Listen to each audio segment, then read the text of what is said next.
Efectivamente, hace poco más de un mes, días posteriores a la detención del doctor Mireles, y conociendo que la licenciada Talía Vázquez se había constituido junto con el doctor Salvador Molina como los abogados de la defensa del doctor Mireles, yo tomé la iniciativa de comunicarme con ella para tener información de primera mano sobre las circunstancias, modo, obviamente el lugar de los hechos de la detención, porque pues a todas luces la detención de Mireles sorprendió al país, nos asombró a todos nosotros y fue un signo ominoso, un signo desesperanzador frente al movimiento que recién había formado el propio doctor Mireles, el llamado movimiento de autodefensas, en el que incluso hubo una reunión nacional, pues que tantas esperanzas despertó, y que a la luz de los hechos como se presentaban aparecía como una reacción indiscutible, una respuesta inmediata del Estado para que ese ejemplo, ese testimonio no cundiera en el país, toda vez, incluso a pesar de que el propio doctor Mireles en varias declaraciones había señalado que primero buscaría lograr la pacificación de Michoacán y después, en todo caso, entrar a otros estados. Cuando yo le propuse a Talía que hiciéramos algo, pensamos en este foro para visibilizar estas voces que se han expresado hoy aquí y para llamar la atención del Senado de la República, o de lo que queda de él, y que tome acciones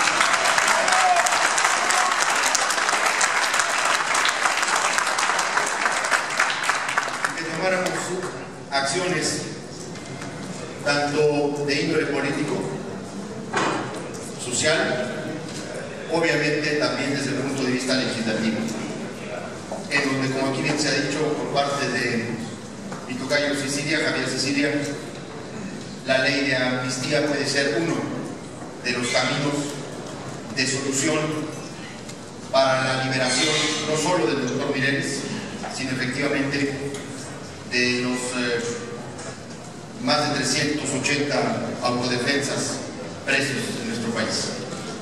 Porque el gran contraste, o el mensaje quizá más brutal de esta historia, es que en Michoacán se aprende a todos, se puede aprender casi a todos, hasta un exsecretario del gobierno o gobernador interino, a las autodefensas. Al único que no se detiene es a la tuta en Michoacán.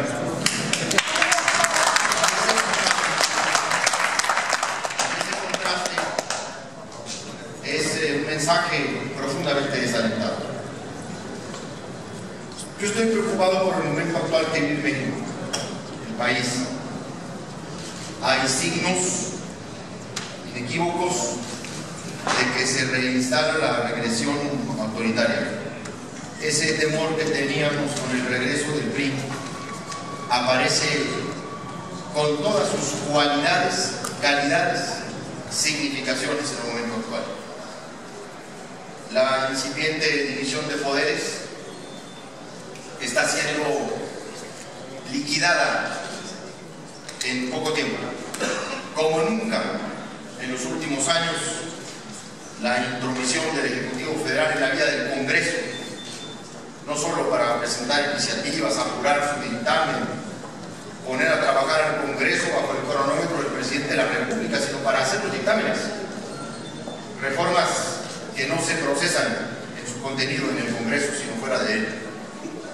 Es un signo muy delicado que la recién estrenada división de poderes esté siendo socavada de esta manera con el concurso de los propios legisladores.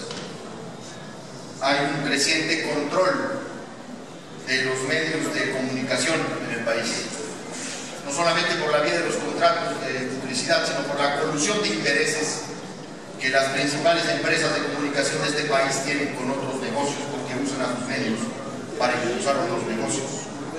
La televisión o los varones de la televisión usan las señales que el Estado les concesionó como cañones para impulsar otros negocios y le ofrecen al Estado en contraprestación el papel de ocultar, de distraer, de mantener entretenida a la población mientras se realizan en el Congreso reformas profundamente antinacionales. Es un control creciente de medios de comunicación a partir incluso de campañas de propaganda que pretenden uniformar, pretenden generar un criterio único sobre la vida del país. Todo funciona de maravilla, todo camina como ha sido planeado, nadie protesta, la paz en el país está instalada en el discurso oficial, hay calma.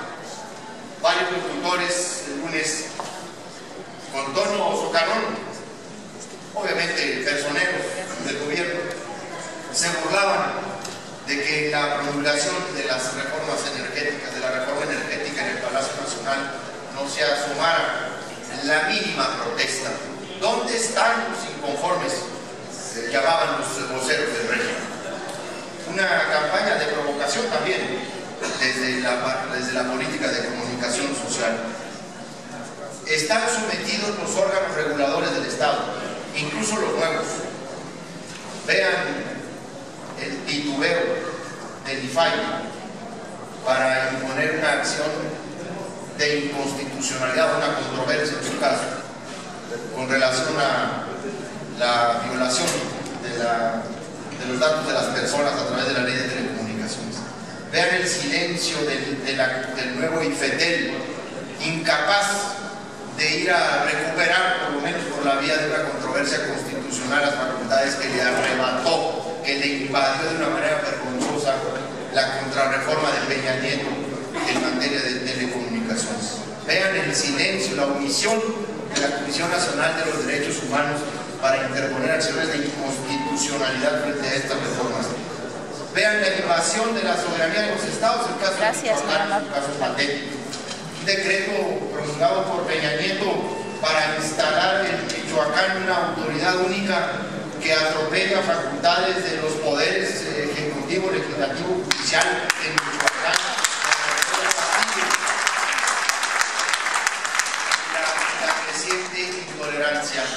La creciente intolerancia de la que hablaba el padre Solalinde, yo diría, esta arrogancia de no escuchar a diversos sectores de la población, incluso ya ni siquiera a los sectores de la población, ni siquiera a los legisladores, nada más los dejan hablar ahí en la tribuna para que cumplan el requisito. Aquí alguien habló del derecho del pataleo, pero no se les hace caso. Ni siquiera la consulta obligatoria que ya la Corte determinó en materia de pueblos y comunidades indígenas. Yo estoy ahora acompañando a varias comunidades indígenas en Chihuahua, a los que les están imponiendo una serie de obras que ni siquiera los tomaron en cuenta para nada. Están provocando a la población. Hay un acumulado de cosas. La economía no está creciendo. La economía no va a repuntar. La reforma fiscal está teniendo efectos inflacionarios. Los gasolinazos, la reiteración de los gasolinazos está acumulando un caldo de cultivo.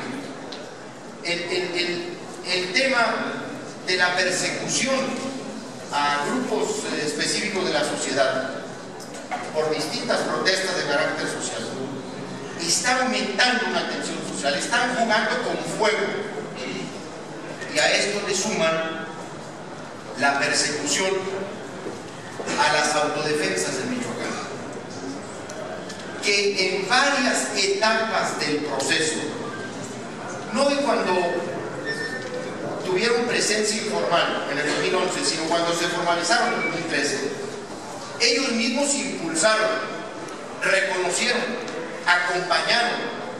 El propio presidente de la República habló de esfuerzo legítimo, de acción legítima, y la manera vergonzosa en la que primero apresaron a Hipólito Unanue y luego el comunicado que le hicieron leer qué cosa tan, no solo ridícula, indigna, pero también tan ominosa para el país. Y luego la detención de Mireles con este rosario de violaciones que Molina Navarro ha comentado aquí. Es muy delicado lo que está pasando en el país. Se está acumulando una tensión social. Yo no sé si la reforma energética va a terminar despertando a la sociedad mexicana después del abuso que han cometido en varias de estas leyes secundarias, ¿no? Están provocando incluso a los campesinos, a las comunidades indígenas, a los pequeños propietarios.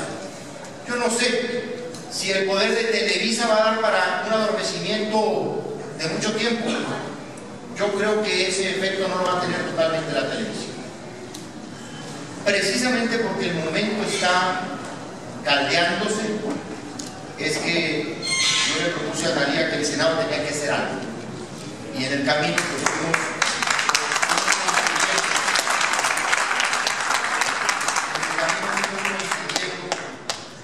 que teníamos que ser un grupo plural. Y bueno, inmediatamente surgió así como de primerísimo orden el nombre de Laida Sansón.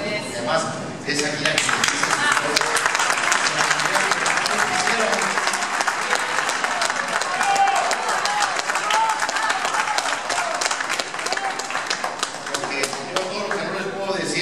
Laida se los dice, entonces yo le aplaudo.